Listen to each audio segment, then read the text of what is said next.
चित्रा वाघ यांनी आदित्य ठाकरेंच्या दिल्ली दौऱ्यावरनं टीका केलेली आहे। आदित्य ठाकरेंच्या दिल्ली दौऱ्यावरनं चित्रा वाघ यांनी ट्विट करत टीका केलेली आहे। आपल्या एक्सवरच्या पोस्टमध्ये नेमकं चित्रा वाघ काय म्हणतायत पाहूया।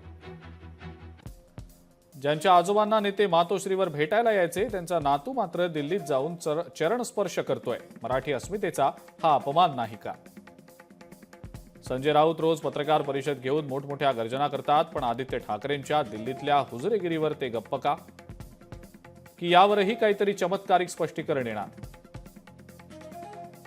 आम्ही दिल्लीमध्ये कुणापुढे झुकत नाही म्हणणारे आदित्य ठाकरे थेट दिल्लीत जाऊन राहुल गांधींची हुजरेगिरी करतायत। महाराष्ट्रात स्वाभिमानाच्या गप्पा आणि दिल्लीमध्ये चरणस्पर्श हीच का ठाकरे गटाची नवी परंपरा?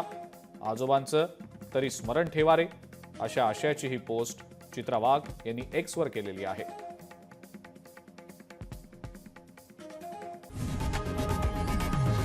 लोकशाही मराठी ऐका, पहा, जागरूक रहा।